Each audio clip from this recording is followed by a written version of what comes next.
sun now. Across the sun now.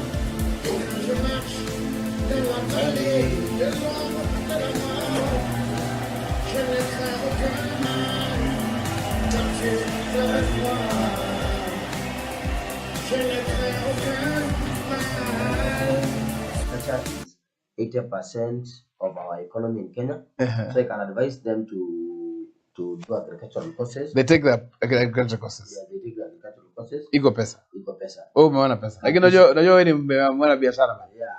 Iko pesa.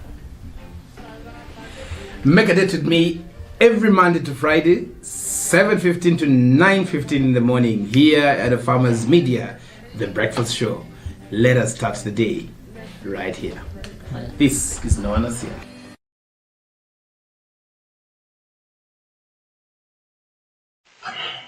Welcome to a Farmers Breakfast Show right here in County 034. This is an amazing day today. We apologize for starting late. Today, my sleep just got the best of me. Oh. Hey, today I don't even know if I'll be paid for today. Yeah. Thank you for those who've joined us. This is your host, Noah Naseli Kadima. And today I'm joined by a special friend to the youth of the African continent. Somebody who has put it his own goal to make sure, right from his own house, the young people in his own house, all the way to the continent of Africa, has made sure that he has been patient, always smiling with the youth, always dreaming to see the youth taking over, not only the political field, but most importantly, in making sure that we are able to raise a generation that can be able to take over and make sure that systems are working, operations are working, but most importantly, the food systems in Africa. Allow me to introduce himself. He will tell us who he is. And he'll tell us much more as we continue. Today we want to talk about the political issues. How do they affect? And the political issues come in things like food and policy regulation, agricultural subsidies, food security and access, which is something very interesting, and also climate change and agriculture. And then we will discuss much more about what Pamoja Transformation is. But first, let him introduce himself. Wow, it's been a pleasure to come back here, Noah. Yes. About 2 years? 3 years. 3 years. Oh 2 years. 2 years. 2 years. So, good morning, our viewers. My name is Kelvin Kerr. I am an agripreneur.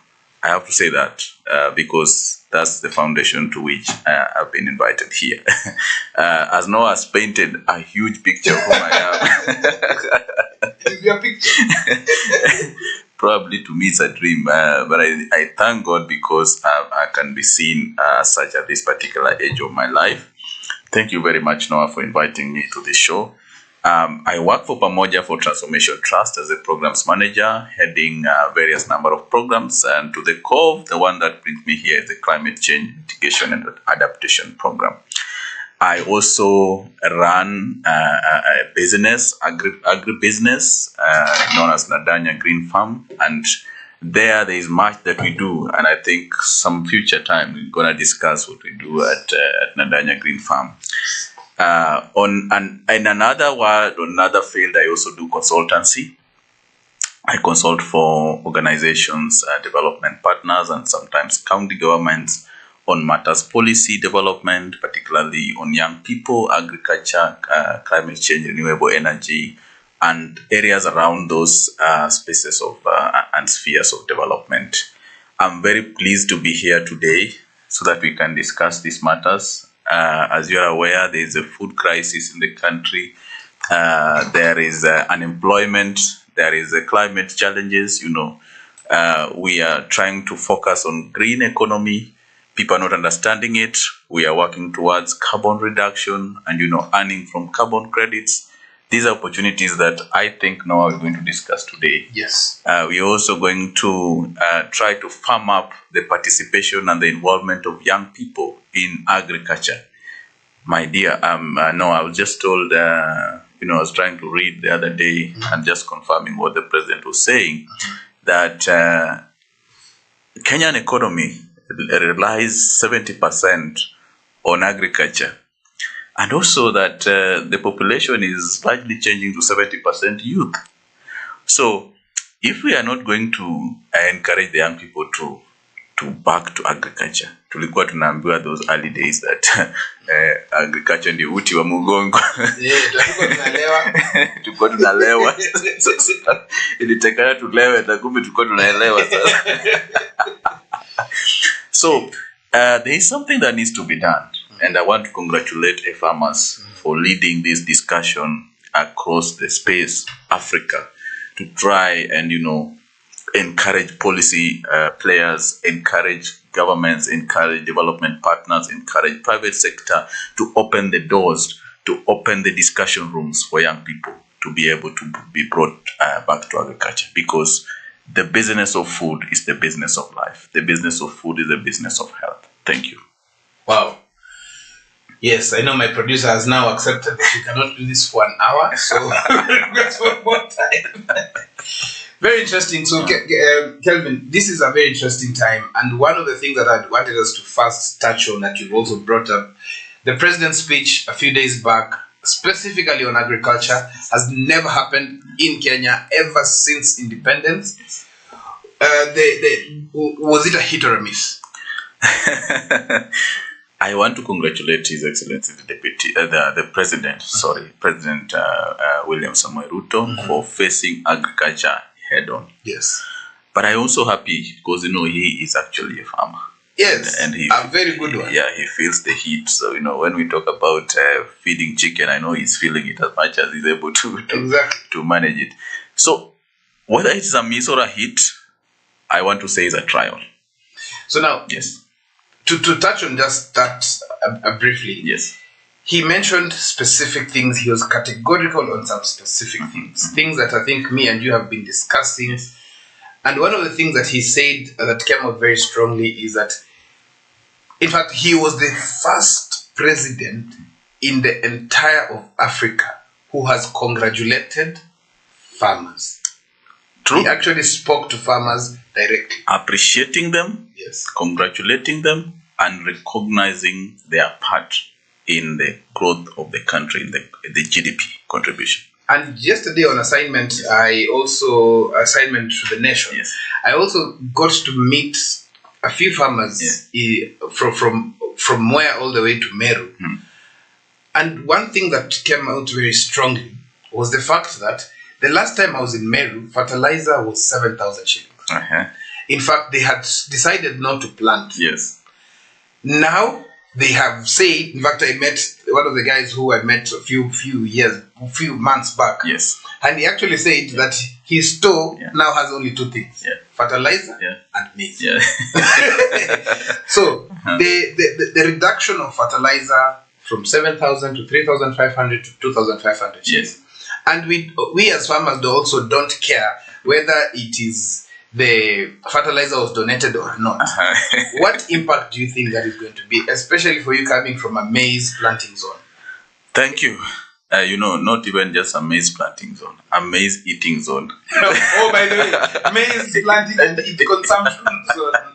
Yes. In Western, if you don't do a day without ugali, actually, they will tell you've given them snacks the whole day. So.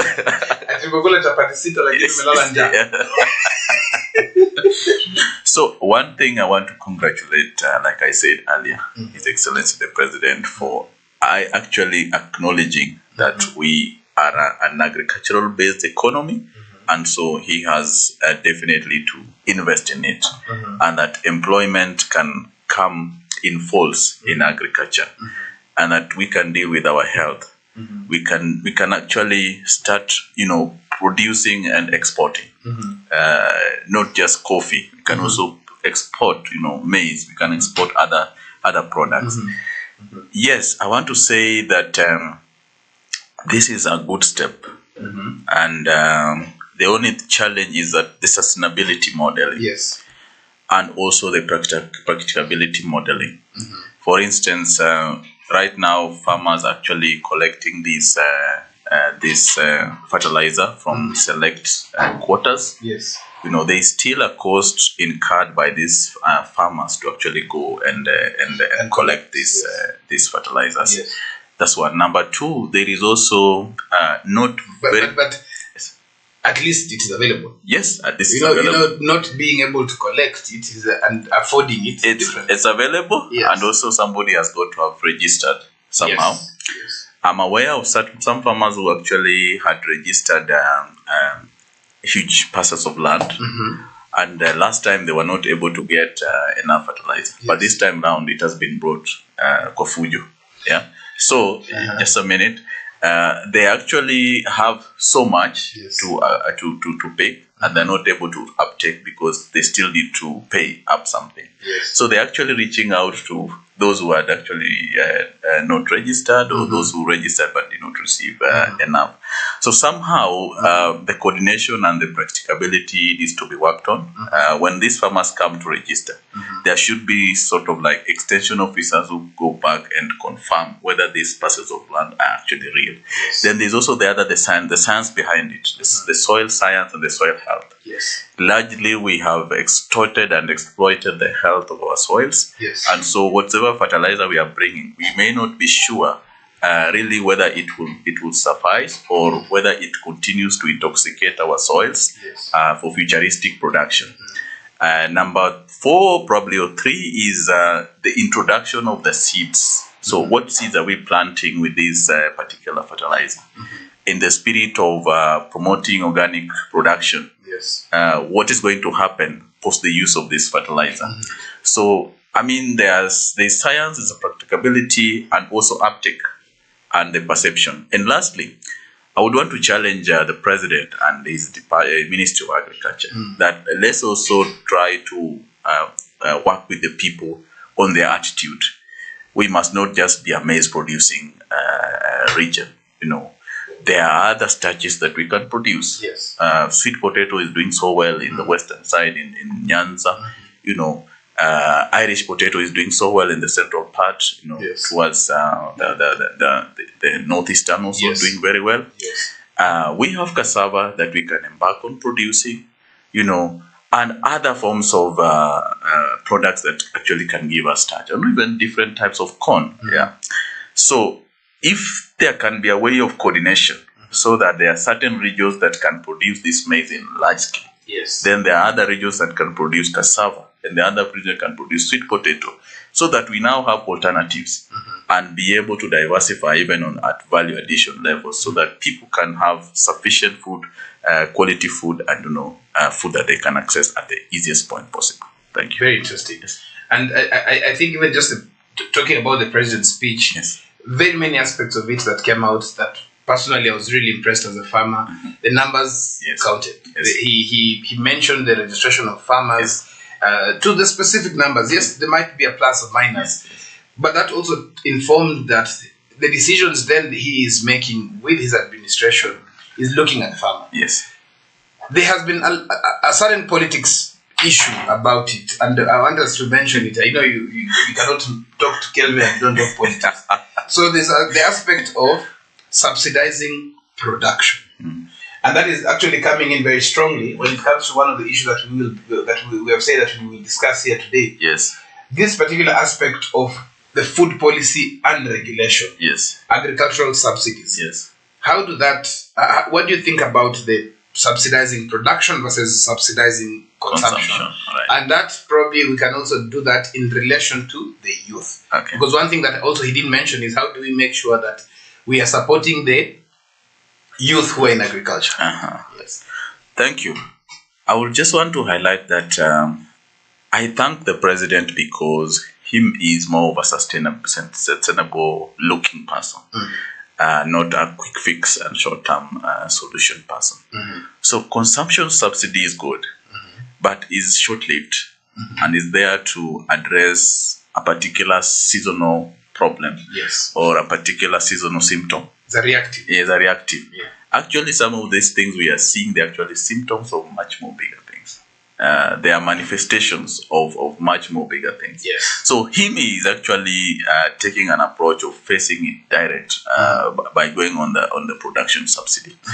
Probably it's just getting the right approach and the right strategy, and also the realignment of the country, and also getting the right officers. Right. I'm not saying the current administrators are bad, but people who are actually passionate and in sync of his vision. That way we are going to succeed. And then now connecting it to the youth. Most of the opportunities for agriculture in terms of employment creation and in terms of even provision of food is on the production side. Yes. So when you go to the consumption, you actually kill the chain of employability. Exactly. So where we will employ our youth. Also, you also kill the attributes of work. Yes. Appreciating a process, being patient, towards something, and making something much more valuable. Again, on production subsidy is opening up industries within the country. For example, we would wish this fertilizer production to happen in Kenya. Yes. We would wish this seed, as much as we have the KEFIs and the team, we would wish that they advance so that we have much more production of these seeds. We want localized. Right. Yes. Production agriculture, production subsidy also improves research. So what are our universities doing?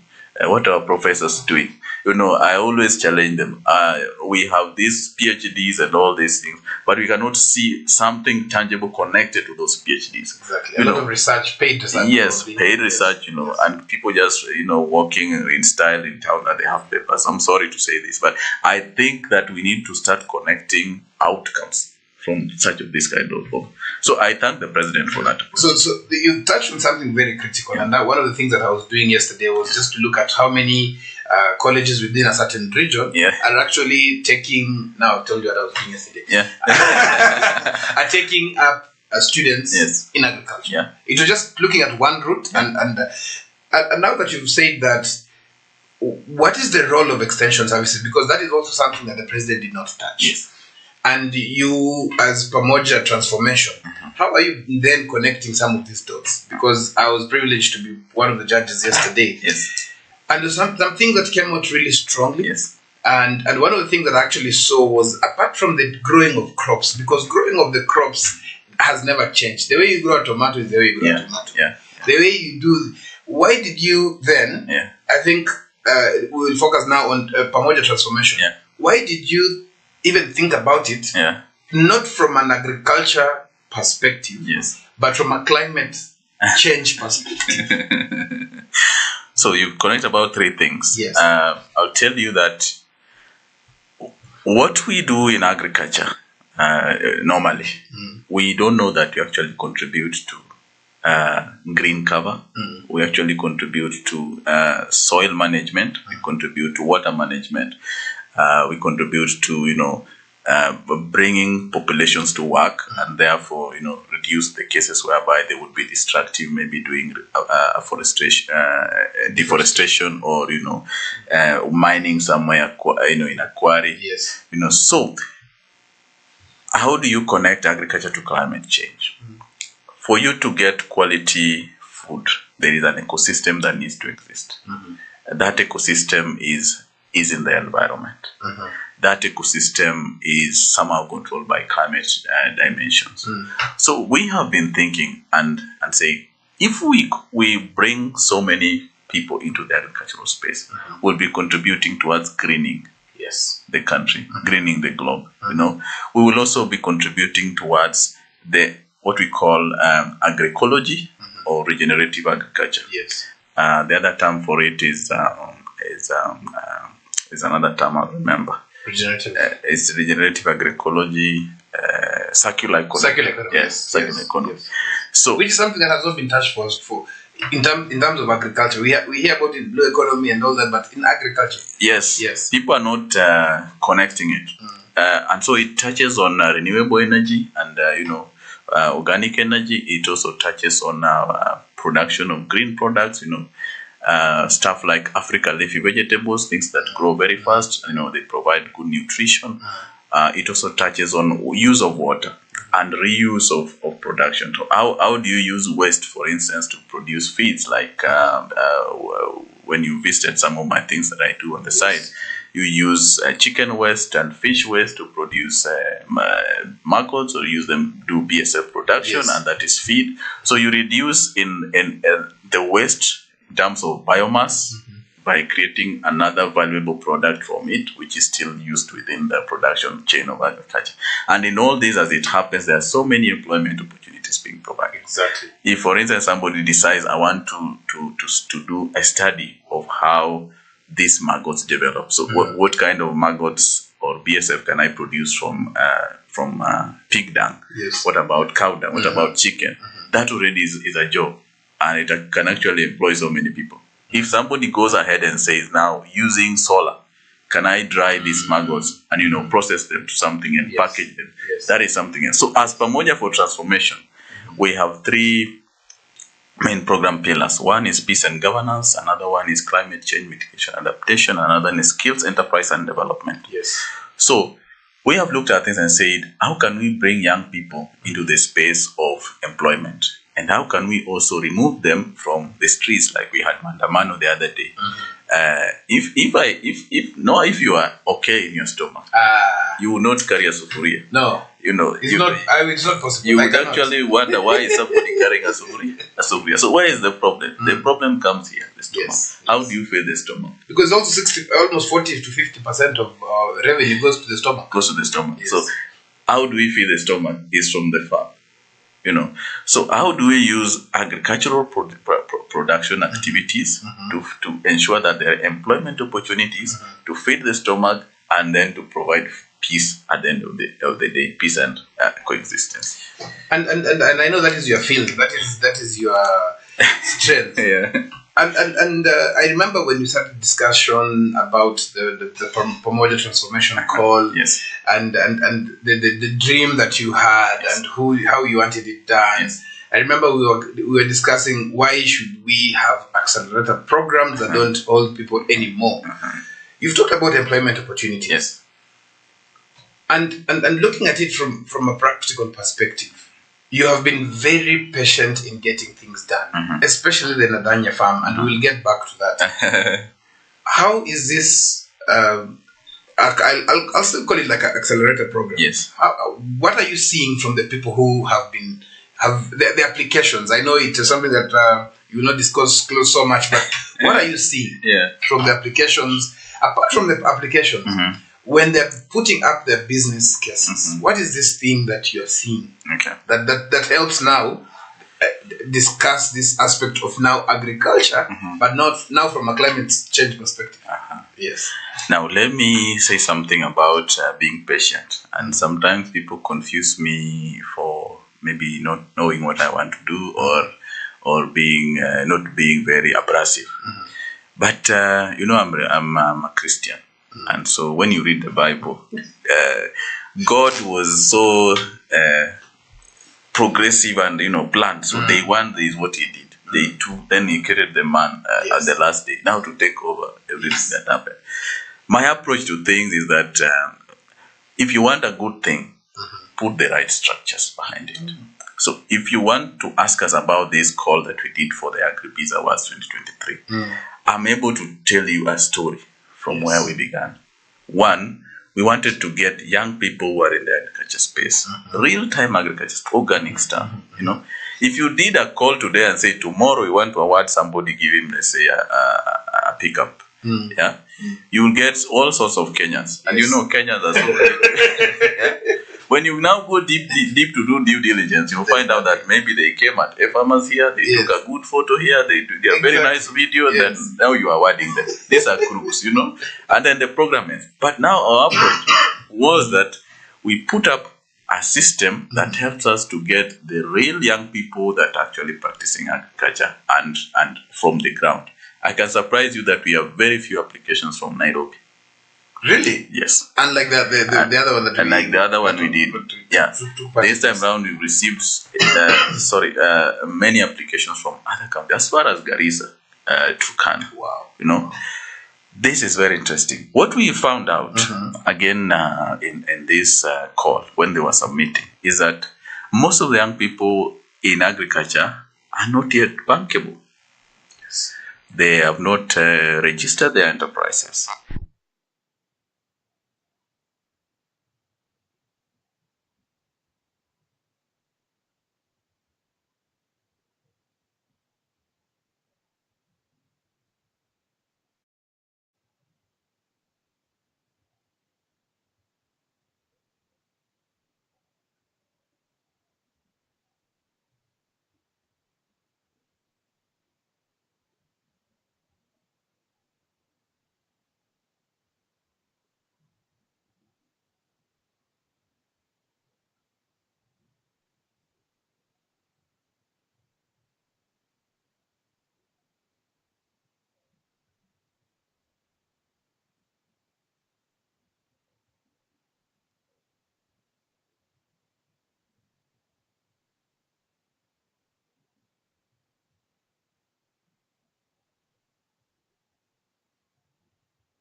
Across the sun now.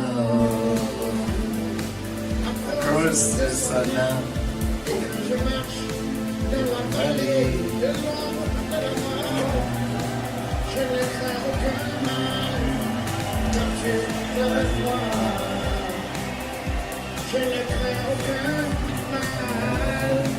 Agriculture is 80% of our economy in Kenya. Uh-huh. So I can advise them to do agricultural courses. They take the agriculture courses. Yeah, they take the agricultural courses. Iko pesa. Iko pesa. Oh, umeona pesa. Lakini unajua wewe ni mwana biashara bana. Yeah.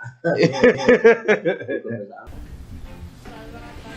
Make a date with me every Monday to Friday, 7:15 to 9:15 in the morning here at the Farmers Media, the breakfast show. Let us start the day right here. This is Noana Sia.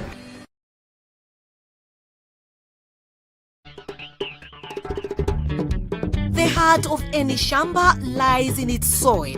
Because soil is so precious, it needs to be managed really carefully. A good place to start is with a soil test. This will tell you how healthy your soil is, its pH levels, what type of soil it is, which crops you can grow in your soil, and advice on which fertilizer is best to use.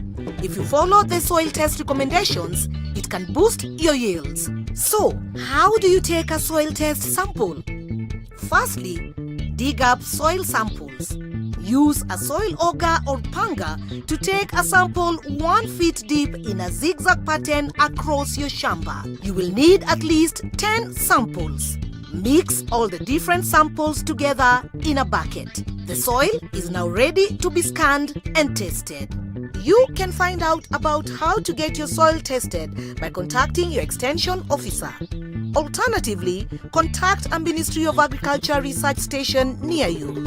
A soil test costs about as much as 1 bag of maize. You should do a soil test at least every 3 to 5 years.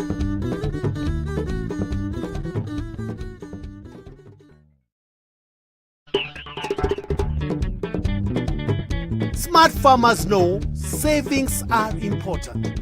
They can help you through hard times, like when you have poor yields, or help when buying inputs in the new season, paying your labor, or if you want to start planting a crop you have not grown before. Work out how much you can afford to save each month and stick to it. If you can make extra money, add it to your savings. Say for example you need 20,000 shillings for the next planting season. Plan to save 5,000 shillings each month for 4 months. Think about where you'll keep the money that you are saving. Bank is a good option. Your money will be safe, and if you keep it there for long, you can make interest. Remember, some bank accounts you have to pay for, so try to find one that's free. Keeping your money on your mobile phone is also good.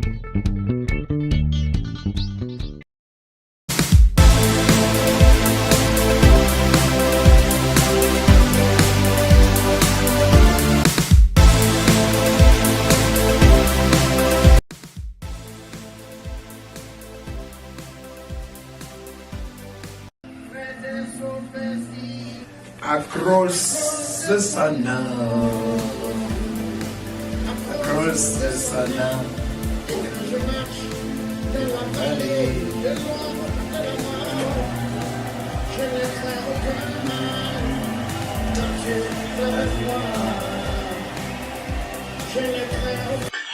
Welcome back to a Farmer's Breakfast Show right here from County 034. We apologize for having a technical issue.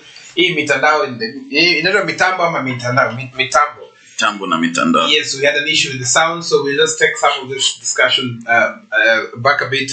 And as you're following, let us know if you have some questions regarding the political issue.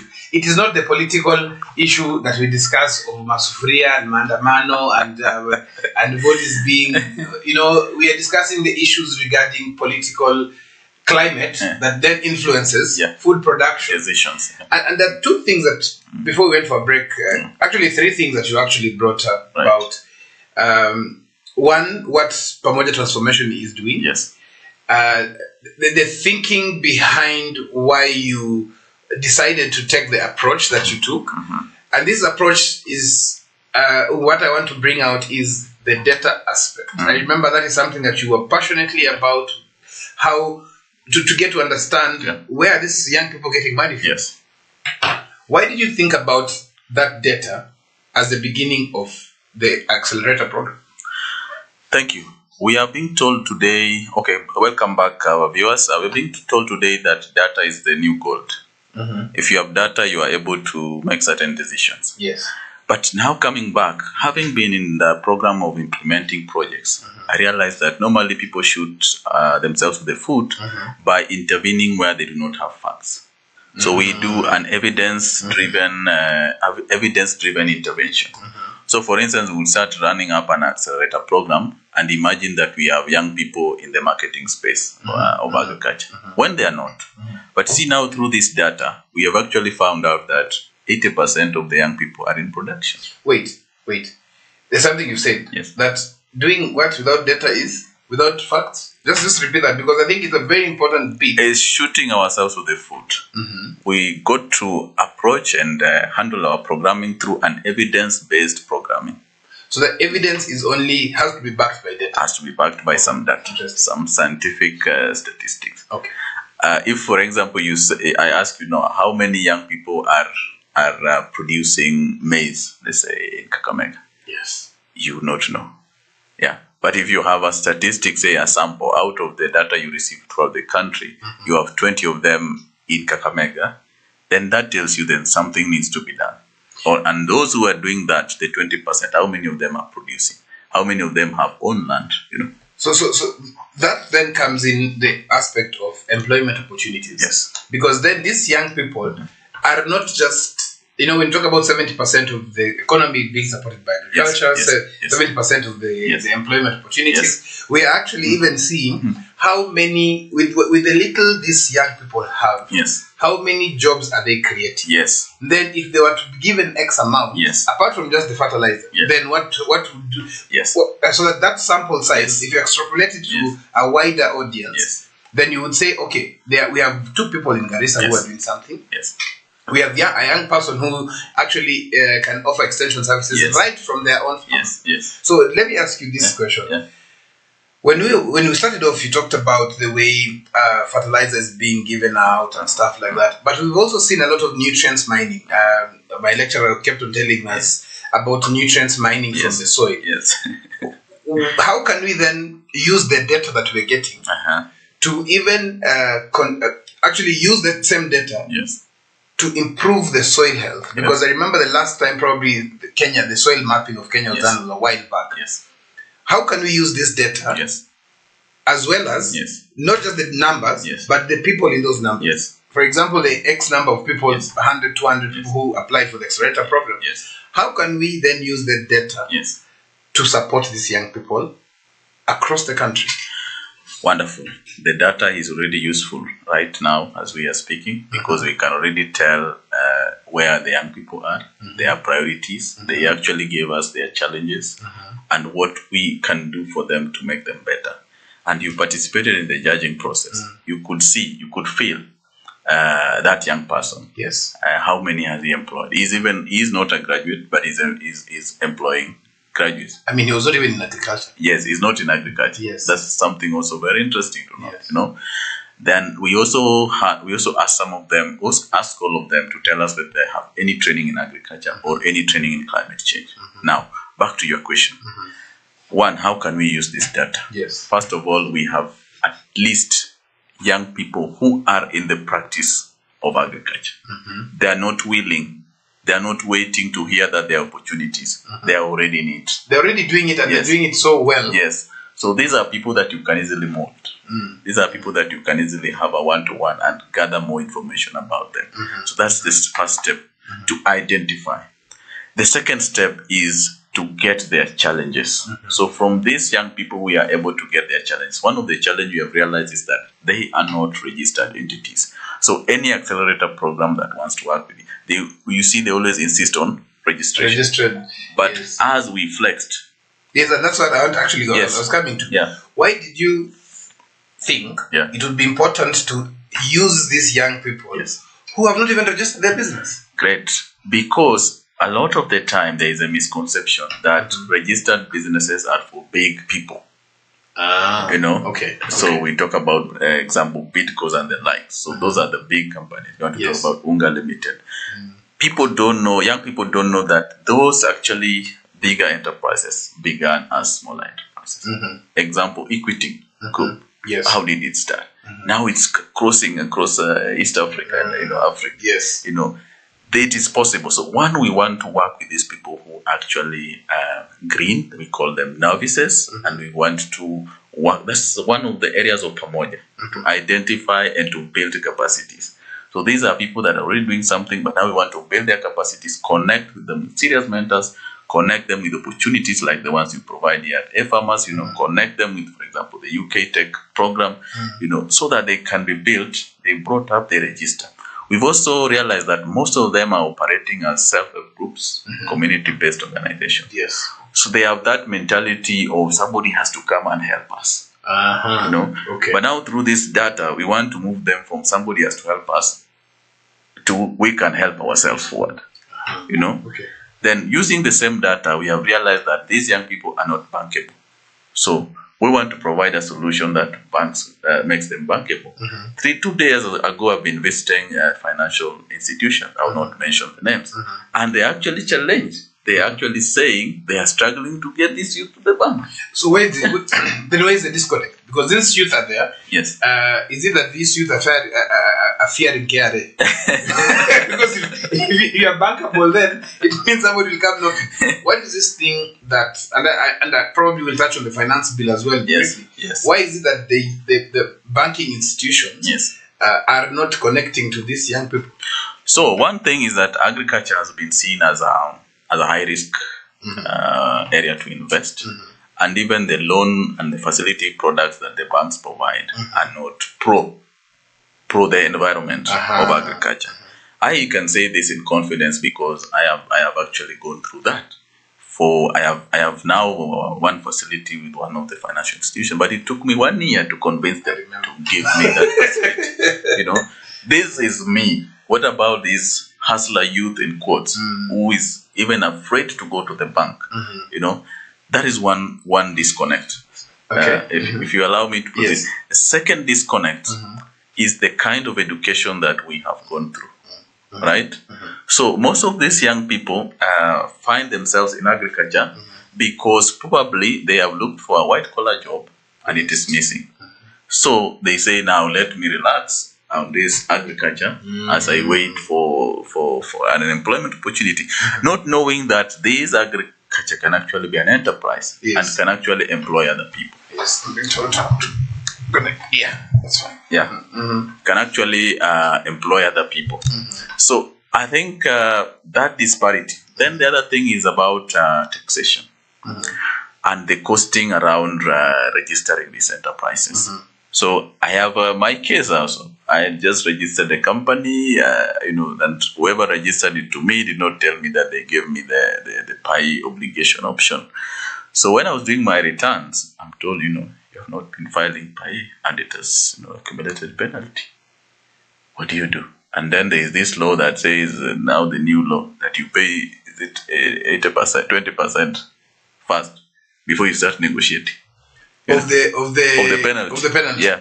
So you start negotiating. Yeah. So how many young people would want to take that direction? So the costing and really the bureaucracy around business registration, business formations, whatever requirement is needed. I mean, just like there were other proposals, let's say during the campaigns of tax breaks, there is a possibility whereby if there is a young person who is starting a venture, they can be given a window to be able to grow before they are taxed. They can be helped, given some kind of, ways to reduce the cost of registering these enterprises. So there is that disconnect. So, and banks are insisting for you to have an account, you have to be registered legally. So that brings me to reverse back to the question that I wanted to ask. Yes. The education system. What is not right in the education system? Because we have seen for the first time, students who've got an A- have been taken to a TVET course in food nutrition. Is it going the direction of our neighboring countries, where one of the presidents said instead of going to do science, we're going to do teaching? And then they ended up with so many people who had degrees but now very little. How is this education system, and with the changes in the education system, which is something that the president has received the report and some of the changes? Do you think this education system will change? And as you answer that, I would like you to probably mention what you are doing with your son. Okay. From the beginning, because he understands the business aspects. He's understanding the business aspect of it. Yes. By the way, for those who are watching, there is a very interesting young man in Western Kenya who I was really impressed, and we'll be sharing some of the stories. Actually, Farmers Media will be going to shoot. Kelvin has trained the son in an amazing way. Tell us about this young boy, and then in reference to this education system. Yes, I'm probably aware that he is watching the show. I've been blessed by a son. What I've done is so simple. because I'm quite passionate about agriculture. I've involved this young person into this space, and I realized that he's got a lot of also interest in it. Yes. And so I decided to be deliberate to challenge him forward. So, for example, I know many of the parents, you have promised your children when they become do well in school, you buy them bicycles, take them to Mombasa, all those things. For us, we have agreed that for this time round, we agreed that if he improves a bit, then I asked Timothy once, he said he wanted to start a rabbit farm. And I want to say that before you continue, live on air, that we will sponsor that aspect of it, of rabbit keeping. Because I have seen what he does. Yeah. He blessed me with a chicken And goat milk. and goat milk for the first time. So that is the challenge that we took. And so now that, thank you, Noah, on live show. Yes. I know he will be so happy. I know he's moved wherever he is. There is the approach that I'm taking. Why? Because I would want to nurture him to know that wealth is actually in the soil. Yes. And that if he is able to get it right from at this point in time, I'm just grateful to God that he can actually even begin to learn money, that he can sell. We actually slaughter with him. Previously, these rabbits, we've been doing chicken with him. I send him. When I'm away, he's like the farm manager of the place. Yes. And he... What interests is it? But before even continue, there's a very interesting, wonderful ambassador called Kate Wambugu Apples. Yes. Who is watching, and she's actually saying that watching from the land of Togo. Oh. Getting more knowledge from you guys, and it's wonderful. Now, one of the things that I want now to connect is we will also sample. Yes. And Kate, if you're watching, we will sample some of Wambugu apples for this young man. Oh, okay. Thank you. So, Kate, we want five Wambugu apple seedlings for this young man, because one of the things that I want us to also go back to the same discussion that we're having, and bringing out what Nadanya Farm is in terms of in difference to family farms, which we are seeing as big enterprises across the world. So, Kate is a very interesting example of what you are doing with your son. Wow. So, Kate was actually mentored by the father. Good. She has taken Wambugu apples to the world. Oh, so it's the famous Wambugu farm. Exactly. Oh my goodness. Yeah. So Kate has done an amazing job. Wow. I watched Kate the other day. She was in Israel testing fruits, and not even just that. The fact that she has taken up Wambugu apples, what the dad did, she saw the struggles, how the dad was being beaten on social media, being arrested for wrongfully, and she took it up. She forgot about whatever was happening. And followed what the dad and grows what the dad has actually taken up. And one very interesting things about in fact what Kate is saying is that I will do 10 Wambugu apples to the young boy. And one thing, we'll be hosting Kate. I know she'll be running away from us, but she will be hosting. All right, thank you, Kate. One of the things that Kate has actually done, but it's very interesting, is that she has taken Wambugu apples to Costa Rica. She has taken Wambugu apples to Australia. The other day I was being told about some farmers in Botswana. She actually even reached Botswana and she was arrested. But she took that mantle and she did not shy away. And thank you. And one of the things that I would like to do is probably having this Wambugu apples Kate as an ambassador to be able to mentor young people who are taking up after their parents in agriculture. It is an amazing thing that we actually see. So, Kate, yes, we'll be getting to you. I know the support that you've given farmers. Thank you. And now the support we're getting from... so what Kate is going to do, she's going to do 10. And Kate, I will double it and we will have 20. Thank you. And on that note, I actually want to also challenge your sons. That as we do the project for Jaden down there, they also do there, so that then it becomes a comparison and an exchange program. That's a very interesting thing, And thank you very much, Kate, for watching and also being part of this and transforming that industry. We never thought. In fact, one thing that is very interesting is that now we will have probably, Ket, if you agree with me, is that we're going to have the youngest apple farmer being your son in Kenya, probably. Thank you. And apart from that, for those who are watching, sorry for digressing a bit, there's something called Kagea, which is Kenya Apples Growers, and Association, which is something that you as a farmer who's growing apples, for you as a farmer who's talking about agroforestry, make sure you follow Ket Wambugu Apples, the ambassador, and Wambugu Farm. I can see both of them are watching, so that we can then think about agroforestry, not eucalyptus, not gravelia, but fruit trees. Yes. That is actually fruits forestry, and it's actually being promoted in the specifically agroecology, where you do the fruit trees and you mix with bamboo, and you know that the production. And very interestingly, these apples are world class. Wow. I actually took one Wambugu apple. Yes.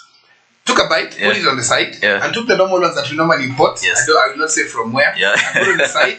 Immediately, less than 10 minutes, we saw a very big difference because the Wambugu apples were still fresh. Wow. This other one already started, the way you eat a bite of an apple and start growing, So it is actually world class. The quality, the size. Congratulations. They have just transformed the apple industry in Kenya. Anyway, Ket, that is another discussion we can have. On that note, why can't you start a show to host these young people, this younger generation?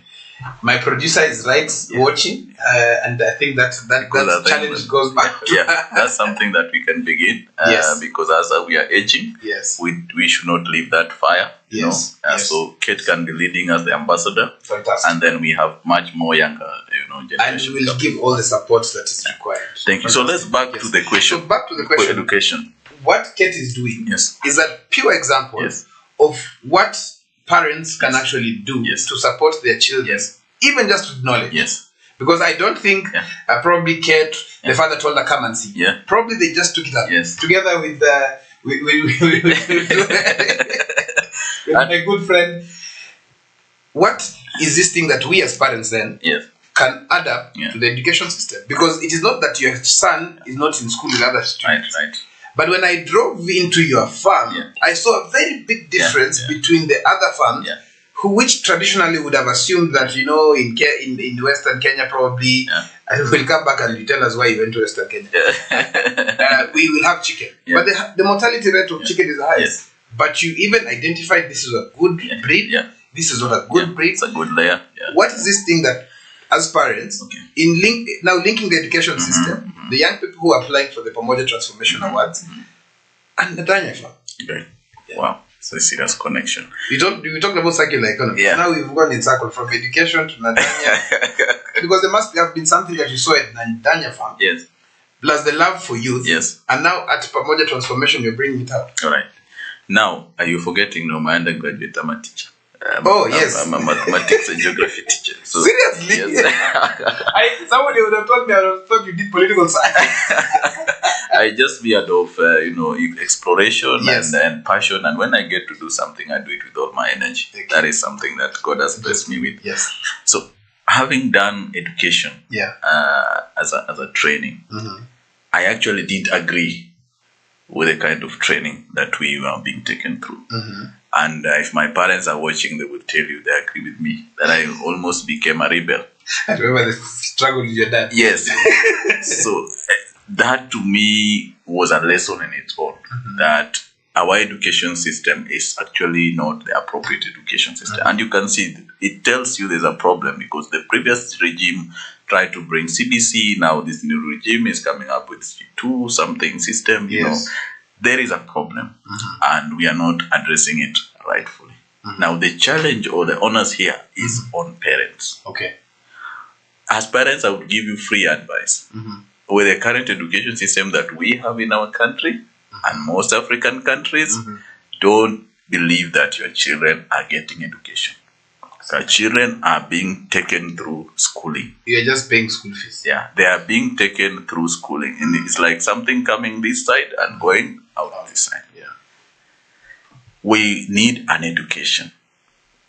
In the definition of education, when we went to school, whatever we are seeing is not education. Education should be able to mold you. Education should be able to trigger your mind for you to be creative and use whatsoever resources that you have to bring value out of, to bring your value out of that system. So any person who accesses right education, right knowledge, right attitudes, right inspiration, right from childhood, is able to be something in this world. The education system where people continuously suppress you, you have this passion in music, but you are suppressed because either the people in music are probably not doing well, or they look in a particular way. So you are suppressed and oppressed in a way to do something that is not in your line.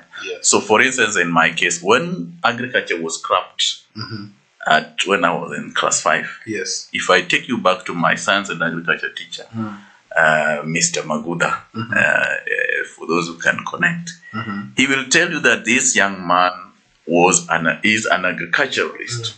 Because I remember we even pushed my dad. My dad had a motorbike then. We went to Mr. Maguda's home and picked seedlings for Sukuma Wiki for me to come and plant home. And then I forced the same desire I had. We went and planted Sukuma Wiki as a 4K club in school. And our teachers then began buying our Sukuma Wiki from the school. That thing was 1998. I had that passion. But now, because of other people wanted to change the agricultural system, it was scrapped. And I actually felt bad. So I studied primary school. When I joined high school, agriculture was there. Mark you, I dropped biology to take agriculture because I had no choice. But all this time round, unfortunately, my parents had not seen it. From that perspective. I had not seen it, So I struggled with it. But again, when I went to the university, because again, the options were limited. So now that I had to do a particular course to get employment, quotes and quotes, I went for a cheaper option, quick option to get employment. So I joined the university. As I was in the university, I was still struggling, and my colleagues, fellow students will tell you, this gentleman was never in class. Because I didn't feel it, Of course I did well, but I was never in it wasn't the interest. Not my interest, right. And at that time, I began to join community development programs and also, climate change initiatives. And climate and agriculture is more or less the same thing. And so this is me now. Now, connecting it to my son is, as he's been growing, I tend to believe that the seed did not fall far from the tree. So is that the same case, what Kate is saying, that you become a role model for our children because society might divert them? Yes. So what did you do that he saw? Did you come back from the farm excited? Yes. Did you come with chicken? Yes. Or did you tell him, come, let's work together? Yes. Is it the case that parents normally say, if you don't work hard, you'll become a farmer? Okay. Or what did you do? Because the age difference, I think, is like 30 years. Right, something like that. So what I did is simple. Before we moved into our place, we were renting. And the rent, we had this, you extend a kitchen garden. Yes. And so, because I'd be traveling and stuff, so I gave him a responsibility to take care. And to me, I was surprised because it became so touched, emotional to them. And then when we began to move, when God blessed us and began to move, I used to move with him. So we could go, we plant, we come back with the banana, so we could see that. And I think he fell in love. And then the other thing that moved him so much is a fish fanatic. I saw. He's a fish fanatic, and now pork and the rabbits. So the main reason why he's coming the rabbit is that he says, I think I used to say this thing a lot, that I don't want to buy something I can't produce. So he also has got that, and he says he does not want to eat something that is being bought from outside. So we have a problem at home. When the mom buys skuma maybe from the town, and there is skuma at home, he says he does not want to eat that. He's cooked for him, but it's there. That's a very interesting. That's a very interesting thing. So the thing is, mostly is demonstration and leading the talk. Okay. And then for the 2-3 years that I went home to fully focus on agriculture, I mean, I could pay his fee, I could take him out, I could do anything that I still was doing when I'm in employment. So the communication here is this thing can make us earn. Then you see that is an enterprise running professional. So sometimes we also go to the bank with him. He sees And then he sees the numbers. transaction, sees the exchange. He sometimes is the one who banks the money, you know.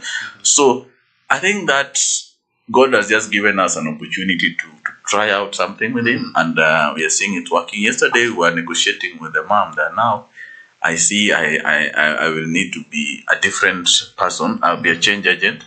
I actually want to give him part of the land at this part of the age, Okay. and just tell him this is your land. I want to see what he will do with it. Yeah. Whether he takes 2 years, whether nothing is going, we will maintain it, but that will be his land, and I want to see what we will do with it. Now, Nadanya Farm. Yes, We've seen a very good example of Keto Bugu apples. yes. And I've been a secret admirer of what Kate and the family are doing. Sorry, yeah. They've done an amazing thing in transforming this. Yes. They started from nowhere. Yes. They started from understanding what Mbugu Farm. If you hear the experience that was there before, how the dad started, how Kate took it up, and became an enterprise. Right. And it's not just an enterprise that we recognize as a seedling propagation. Yes. It is a global movement now. The apple industry has been transformed because of this family. Yes. We have seen a global call across the world, especially the global south, Yes. of family farms. Yes. Do you think that then our education system can start tweaking towards that direction? Yeah. Because your son understands the chicken. He feeds the chicken. Yes. He understands the goat. Yes. He understands the fish. Yes. He understands what is in fact one thing about the chicken that I got excited about is that he even knew at his tender age to hold a chicken. Apart from that, the Nadanya Farm. What is Nadanya Farm? Well, what are you doing in Nadanya Farm? And then yes, in those two things. With the next thing about Nadanya Farm, I'd like you to touch on is how have you managed to reclaim a riverfront that has transformed the area that people high and might are coming to see. No, you want me to give a lot of secrets? I drove from Nairobi to Nadanya. So, I come from Western. Having grown there and the kind of poverty that is seen, and sort of like we are looked down upon really by other parts of the country, unfortunately, because we have refused to use our brain. We have refused to use our brain and the resources that God gave us. One resource is the land, and the other resource is actually the human resource which we have. Yeah. So basically what we are doing there is we are creating a story and a lifetime story to impact not only our small family, but if possible, the Western region, and who knows, maybe the globe, because already I think we are already doing it now. Yes. That land, I have pictures of it when I started. Yeah. Yes. Even the one that we acquired there recently. Yes. If I show you the photos and the videos, you wouldn't believe that that's the transformation that has happened there. But what is the picture of land in the Western region and let's say Nyanza region? Yes. That's just the entire of that region, and even Ukambani. It's just idle land. Yes. People complaining, poverty, and people asking for 20 shillings, and politicians keeping on playing around with their minds. So obviously call it Mbeho kitu kidogo ya chai ya sigara, ya changa, Why can't we use the resources that we have to create something? So for us, it's a model farm. It's an enterprise. It's a place where people can come and be incubated. We are also providing a chance for university students if they want to come and learn how an enterprise can be run. We can host them at a fee. There are logistics that go around it. Yes. We are also trying to disapprove the myth of production within the Western region. For instance, we believe in producing maize. We believe in producing chicken. Yes. But now we are producing fish. Our fish is nice, sweet, Yes. than I can't mention the other brands. We are also producing now, goats and Dairy goats. Dairy goats. We also produce for sale in large scale cassava and also pumpkin. Yeah, the pumpkin fruit. So as I finish, because probably you have got another point, is the reclamation. Yes, that's what actually I was going to that. Yes. Our region again is blessed by all-time running rivers and streams, but our people have not known that this is gold. So what we Being asked if you can move closer to the mic. being told that this is gold. So what we have done is we studied the trend of the river and the flooding seasons and all this, and the water levels and the games around it when it's flooding.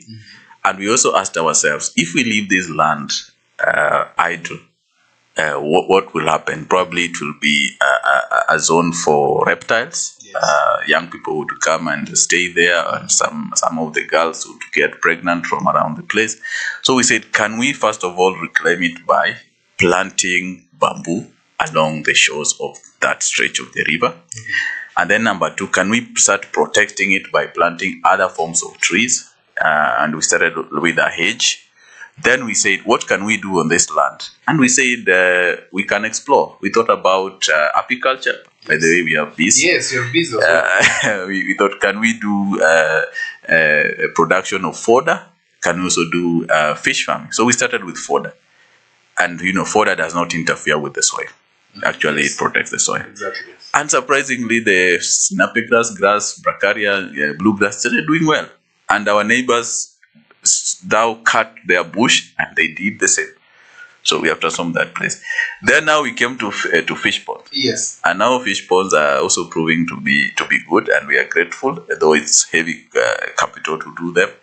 But now that's what we have done. And we are continuously, every time we are opening the space for those who want to learn, to come and see what they can do with land. Just to think a little bit, a bit creatively. That's why we said we want real-time education, not schooling. When you have education, you'll be innovative, you'll be creative. Yes. That's what we are doing there. And so we would wish that if there is what God has allowed us to do, so be it. Yeah. So now we have some who are watching. I have a very good friend of mine called Sanga. Yes. Which is actually somebody who we are hoping, Sanga, now I'm putting it across right here, to be able to host her. Yeah.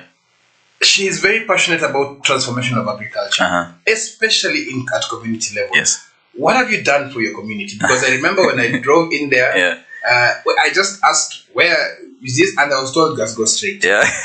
What did you do to make sure that then whatever you're doing is not even being attacked? Because sometimes investments that we go and do, we normally see that probably neighbors don't think about it that way. How have you brought them in? Into that space to understand what is happening, because I know some of them you are at a vantage point where it's not on top of a hill, it's below where everybody would look there and see what's happening. How have you brought this in? And then as we once we do touch on that, then we go into now, how have you used water? Okay. Now you force me to make some very many revelations here. I'm trying to paint a picture so that by the time we come and see, I so far I want to say I thank God. We have not yet been faced those challenges, and also I thank that community because they have been supportive so far. But number two, I have worked with communities. I've been a community developer, and I know what we call a community entry strategy. When you enter into a community, there are things that you need to do that will help you either to be accepted or to be rejected. Number two is the capacity to be able to assess the needs of that community. So number one need that I assessed is that they needed somebody who could open up their minds in terms of just showing them possibilities. And number two, there was the aspect of being able to stretch in whatever small resource that we have to also contribute to their development. And number four, have time for them. I mean, when you find me in my overall, I invite them. We have a cup of uji to together with the wazees, with the local chief, with the young people. Sometimes I just go to their border shop. Of course. And so now to the leadership, because I'm equally still young, and most of the young people there are not having sort of like a direction. So I'm seeing like a mentor, like somebody, a change agent. So the leadership is quick to relate with me, and the fact that when I relate with them, I don't ask them for handouts. I actually give them ideas. It makes them much more closer to me. And for me, it's not just for me. It is for the community, because when some of them drive, they begin to see this road is bad. There is no power here. There is no hospital here. And so those things begin to just come up by the fact that I went there. Of course, me, I'm on 100% renewable energy. But you see, the fact that these leaders come, they begin to see, why is this place, isolated? I've also been blessed, and now I'm even reaching out to friends, those who are willing to help me take some of the students to school. It's surprising that in that entire village, no boy has ever gone through Form 4 for a bit, think around 14, 15 years, based on the research that I gathered. And so I made a deliberate decision that I want to take some kids to school. Yes. And I'm like their parent. I actually, when they close school, they have to bring their report books to me, and I look at them. When you are a teacher, you are a mathematics Yes, teacher. and their parents don't do that. Their real parents don't do that. So they're actually going to school because of me, in quotes. And I know sometimes they hate me. But after 5-6 years, they will begin to see a difference, and they appreciate. The other thing is, I have friends like you who may come on the ground and ask me, do you have somebody I can engage? Yes. Well, I can see them, but they are not of value to be able to be engaged. So I've taken quite some of them to opportunities for education, some to driving school, some to electronics school, tailoring. And so these to me are my soldiers. If somebody wants to attack me, I will definitely have information. You're building your empathy. Yeah. You mentioned something that I'd like us to touch on. Maybe just as we go to that, when we do harvesting, we engage the women and the people, and once we sell whatever remains, we give out for free. So if we are frying fish, if we are frying whatever, the community around is not only us frying. So it's a community. Yeah, it's a community activity.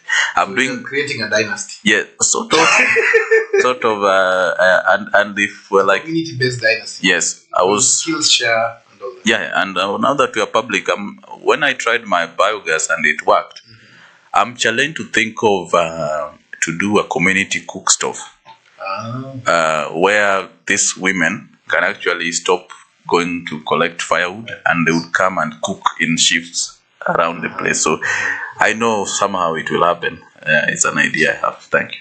Thank you. That's very interesting. And one thing that I think is very important for especially getting to understand what communities are and all that. You mentioned about something that is community entry strategy. So all of you, if you're watching, some of this information is very critical. Make sure you go and follow Kelvin Kea on all social media platforms to get to understand some of this information that is rare, especially when it comes to agriculture. Now, I want us to touch on two last things. Yes. I think we've touched on agricultural subsidies. We talked about the policies and the regulation that is required. Yes. Food security and access, based on the fact that now you're also doing it at a practical level. Yes. Climate change and agriculture is what I'd like us to touch on briefly. Yes. But there are two things that are controversial in this space of climate change. Yes. One, we are hosting the Africa Climate Summit in the next few days, which I think we'll be discussing that more. We have been told about the lifting of the ban against the logging ban. That is one. We've also talked about the Shamba system. I hope our Deputy President here is watching us about the Shamba system. Yes. We know Western Kenya is notorious for that, that part of it in terms of charcoal burning. Yes. So I'd like you to touch on that, the Shamba system, the ban on logging. But also something very critical that we also need to look at is how do those policies, the shift in these policies, then support some of the available industries, for example, pulp and paper mills and stuff like that. Yes. in relation to climate change, and then you will tell us what carbon credits are. Oh. All right.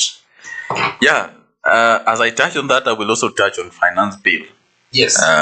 Being that was good with the landing. Being a policy statement. Yes. Now, I can tell you that we have a good president. We have a good vision that he has, particularly on green and climate change. I think he's also an ambassador of climate change in the region, which is good. However, I think there is a disconnect between him and the people and what he wants or the agenda of the country. So you find the contradictory information or directions by his juniors that even complicates the matters much more to those who are actually implementing those directives. Yes. When you look at the issue about Shamba system, for example, and the lift on logging, we are being told we are supposed to plant, is it 50 billion trees? 15 billion trees. Yes. Yes. So at what point does that vision connect to the Shamba system and the lifting of the ban? You know, something is not connecting there. I remember saying that then we are supporting other industries that relied on, that went obsolete, close to obsolete because of the lack of raw material. Yeah. Yes. You know, that is a serious disconnect. And of course, if then there could be those kinds of direction, then there could be counter. Let's say, okay, cut 10, plant 100. Okay. Yeah. I mean, that was there during the but you are not seeing it. Former president, it was a matter of every tree you cut, you plant. Yes. But you see, the information we have now is, okay, we have lifted and that's it. Okay. Yeah. Yeah. Then there is another issue connected to that, which is now our passion area as Pamoja. Yes. We have the tree planting and tree growing. Yes. Two different things. Yes. Very different things. We have forest cover and tree cover. Yeah. Yeah. Yes. So what are we working towards? Are we working towards forest cover or tree cover? For the purpose of our viewers, what's the difference between tree planting and tree growing? Oh, very good. Yes. Tree planting is what most Kenyans do. Yes. Yeah. Oh, we are passionate about tree planting. We come here to in Kitengela, we plant trees. Yeah. I planted 2,000 trees. Yes. And you took a selfie. And in 2019. Yes. I have less than 200 trees. Yes. So you are a tree planter. But this year, I took something different and decided to actually own the number of trees that I'm planting. Yes. Tree growing is preparing the place where you are going to plant the tree, identifying that particular tree seedling that is right for that place, preparing the protection, watering the management, and taking through even, trees get sick. So you need to treat them and ensure they mature and even harvest the tree at the right age. Yes. Trees are not just harvested. So in that explanation, I believe our viewers have been able to. So tree planting is the aspect of you having. It's the passion. It's the passion, and I don't know how to measure the passionometer. Yeah. Tree growing is tree growing is the science, the nurturing, the protection, and also the business is agroforestry. Yes. Agroforestry. So what is agroforestry then in relation to climate change? Okay. What is the importance of agroforestry? So we have forestry and agroforestry. Of course, forestry is having a specific zone, forest zone, and then planting and protecting them. But now agroforestry is the incorporation of production agriculture and the planting of trees. Another one connected to that is called syntropic agriculture, where there's a mix of trees, bamboo, plantation, water management and stuff. Yes. So agroforestry is what we should advocate for as a nation, because we also are competing with the natural resource use, which is land. So yes, promote forestry and tree growing and tree cover as compared to also producing production, that is, let's say, planting legumes or doing now the livestock production. and using circularity principle to ensure that you have the forest. So in this space, in the spirit of planting this billion of trees, I encourage every home to try and plant a minimum 100 trees around their fence. Fantastic. And also, if possible, let us avoid these concrete walls. Let us go hedge, which makes our homes beautiful. Yeah, I think. What is carbon credit? Great. Is it real? Are farmers getting paid? Should we get paid? What is carbon credit? It's a whole industry. We are not sure about it. Yes. From your perspective as a climate smart champion, Yes. What is carbon credit? Well, carbon credit is an opportunity for people to earn some kind of money or compensation on the amount of carbon they reduce in the space. So if you plant a certain number of trees, there is a way they can be counted and their contribution towards reduction of carbon or more production of oxygen into the space, and therefore that attracts some kind of compensation. Now, the developed world, developed economies, since it is sometimes seen that they're the ones who have really damaged the environment, is that then they have some kind of a fund which has been developed at the global space, which people can draw from by the contribution of reduction of carbon into the space. Now, it is real. There are people who have received, but You're smiling like you also received. I haven't, but I'm working hard towards. How do we as farmers, especially rural farmers, how do they enroll to these programs? And what are these activities that then make them climate smart or less carbon? Okay, I don't know what the government has done to the local level as regards to that, because it needs a lot of massive production and massive coordination. Yes. So I think in some parts of this country, for purposes of political balance, not to mention that region, but because there is some kind of coordination, and even if you go through those regions, you'll see a lot of trees, and most likely, I don't think there's anything wrong in mentioning so that we can replicate, borrow a leaf. Next time we can say they will come and see Nadanya. Let me cover myself by that cushion, because. But if you go towards the central or rift side, you'll be able to see this regions. And do you think they're doing it with carbon credit in mind, or they're doing it because it's a lifestyle they are used to? Okay, for them, it's a lifestyle, but now this stuff came and found them in the process. And that also informs the decision of you not living in Nairobi, going back to the village, and anything coming up, because so it is the preparedness. Yeah, it's the preparedness. So you prepare for something before getting it. Yeah, and sometimes so an opportunity meets you on the way. Yes, and sometimes you even don't know that there's an opportunity. For instance, when you started the Farmers Media, there are many things that have come just because you started, and most people fear to start, yet they want to finish. You know, people want to start, they fear to finish, and anybody who starts finishes somewhere. You may finish half, may finish, to the light. Yeah. Now on the finance bill, before you end, I wanted to touch on it because some of the policies that the government comes up with really negate the efforts of agripreneurs and young people particularly. A good example, there was a policy before this regime that was actually going to tax bee farmers. Apiculture, yes. Yeah, you know. That you have a license. You see, you are telling us that you want us to promote apiculture. Apiculture promotes forestry, and that contribution to forest cover, tree cover, and reduction of carbon and climate change. Yeah. Then you tell me I need to get a license to actually own beehives. So, in other words, you are telling me I would rather go and keep chicken, which expensive. Expensive to maintain, or I would rather go and become a matatu tout and stop this apiculture. So we need to think about our own source of revenue. But it has been, I hear this. It's being reversed. We are also not actually called the livestock. Livestock bill. And also, maybe we are not supposed to discuss this finance bill, but we just to highlight that our members of parliament ought to be creative on how best to raise resources for the country and even in the counties. I've said this thing in some, and I've even written some articles about pending bills.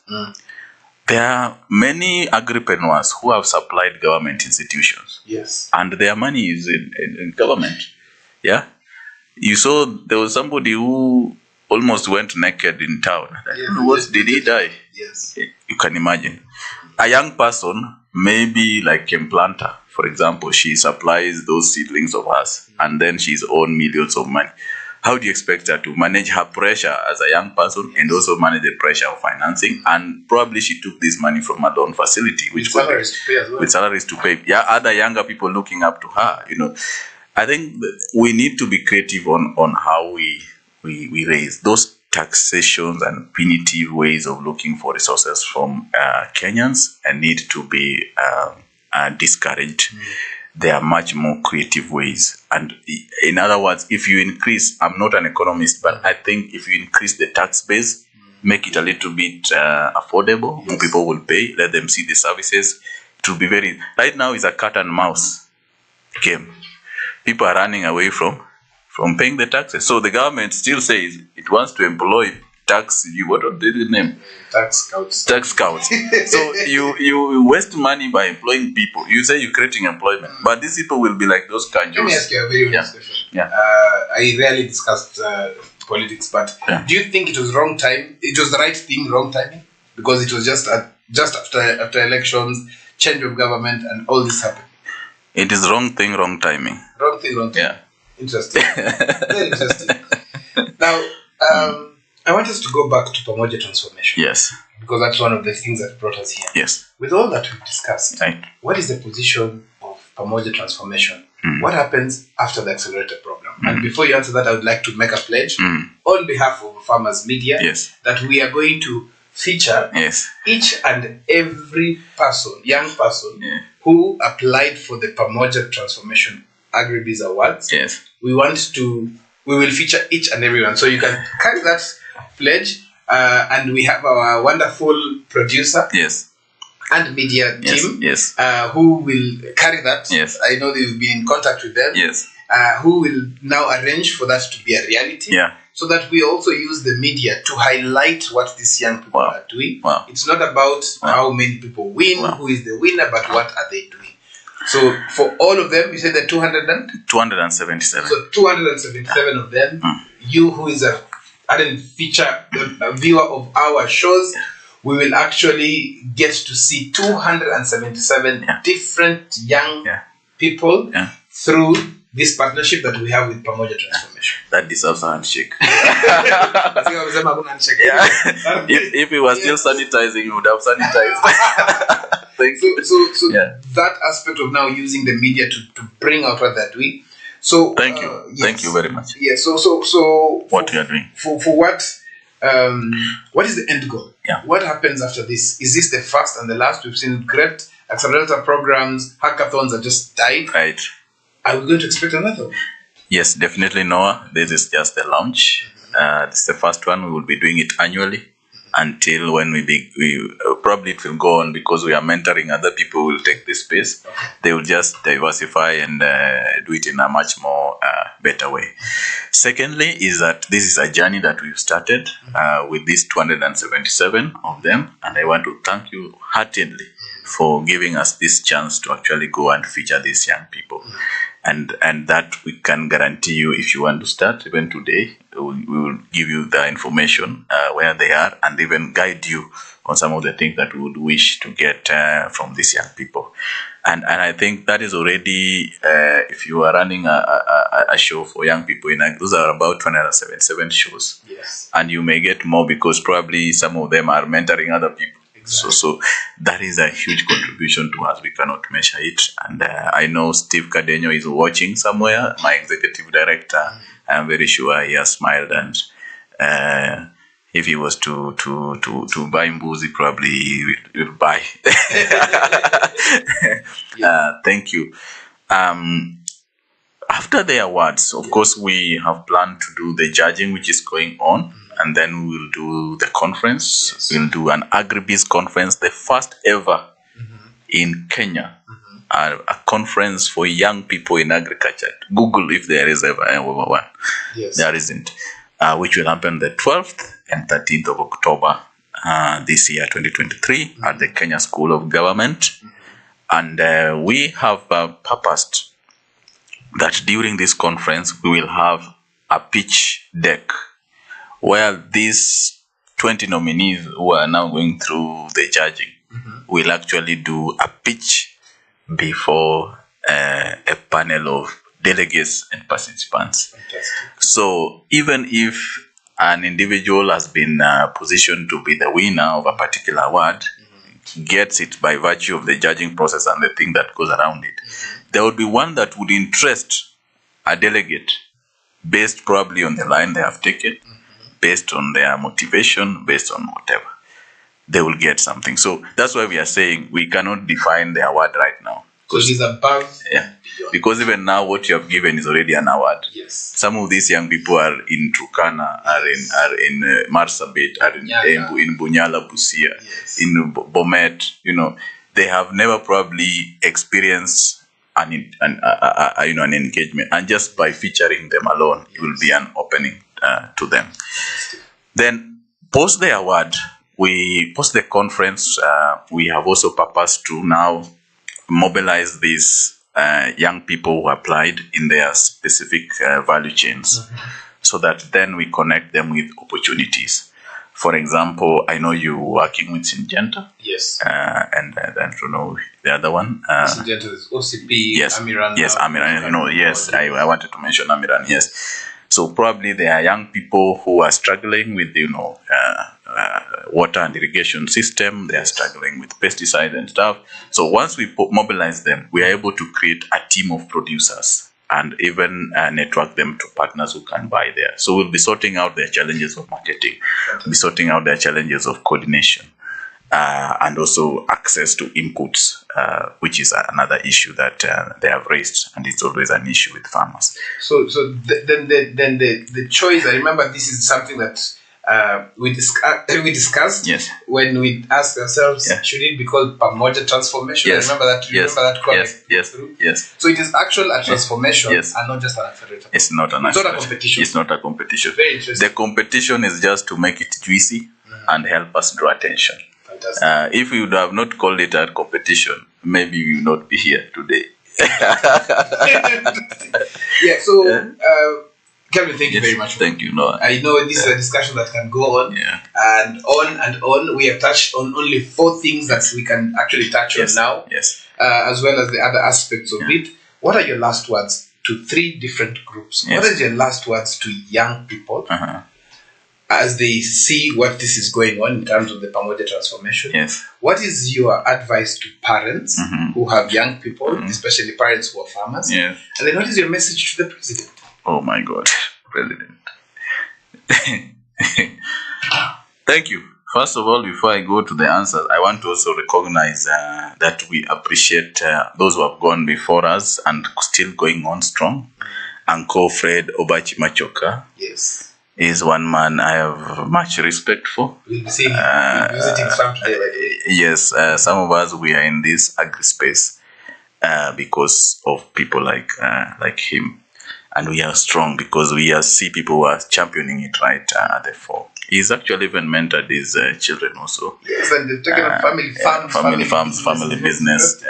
Very interesting. We wish to have more Kenyans like that, and many others that maybe we are not able to mention.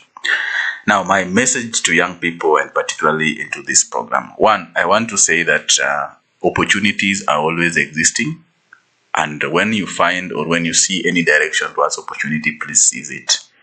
Because when we did this call for application, we actually expected to get more numbers. Unfortunately, we got fewer numbers because most young people do not believe in risking. They want everything processed. They switch a switch and it's bright.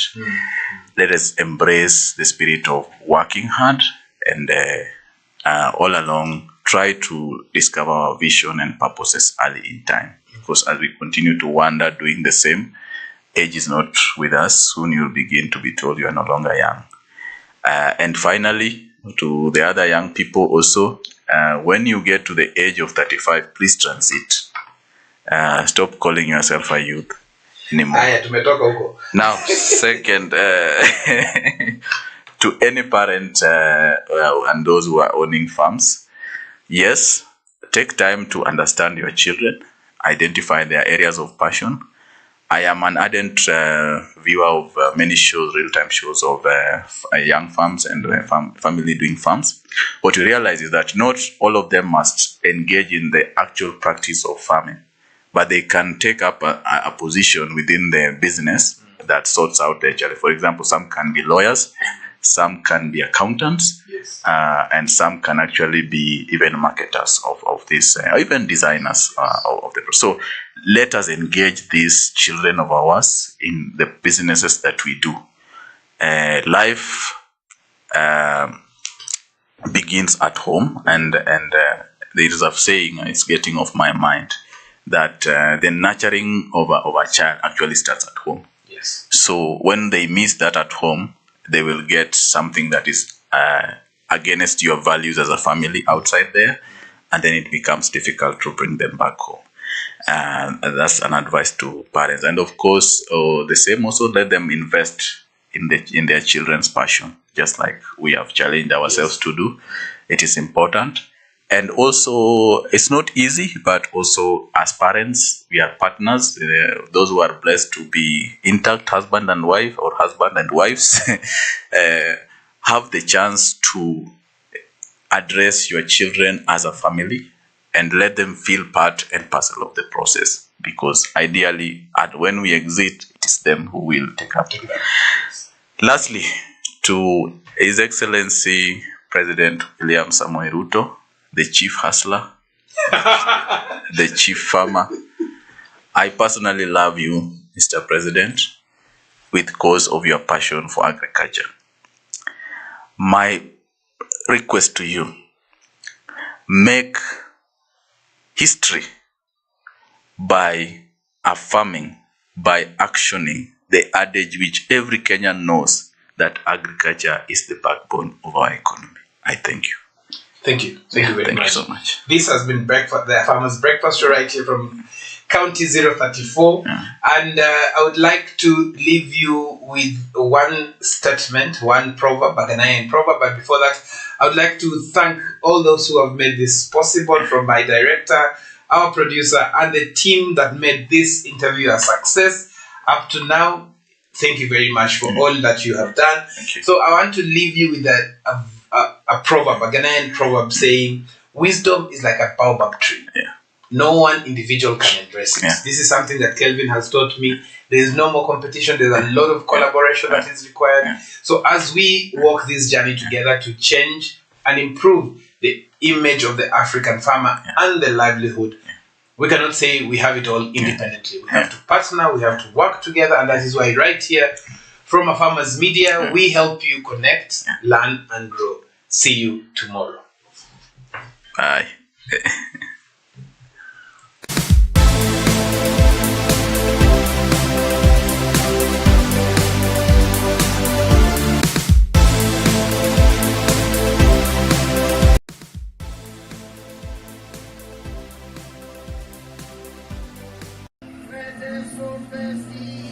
Across the sun now,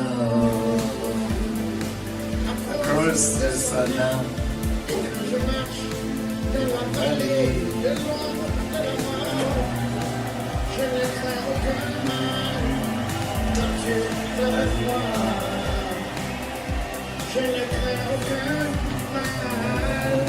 Agriculture is 80% of our economy in Kenya. So I can advise them to do agricultural courses. They take the agricultural courses. Yeah, they take the agricultural courses. Iko pesa. Iko pesa. Oh, umeona pesa. Lakini unajua wewe ni mwana biashara bana. Yeah. Make a date with me every Monday to Friday, 7:15 to 9:15 in the morning, here at the Farmers Media, the breakfast show. Let us start the day right here. This is Noah Nasir.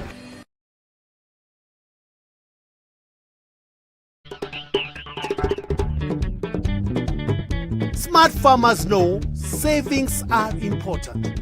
They can help you through hard times, like when you have poor yields, or help when buying inputs in the new season, paying your labor, or if you want to start planting a crop you have not grown before. Work out how much you can afford to save each month and stick to it. If you can make extra money, add it to your savings. Say for example you need 20,000 shillings for the next planting season. Plan to save 5,000 shillings each month for 4 months. Think about where you'll keep the money that you are saving. Bank is a good option. Your money will be safe, and if you keep it there for long, you can make interest. Remember, some bank accounts you have to pay for, so try to find one that's free. Keeping your money on your mobile phone is also good.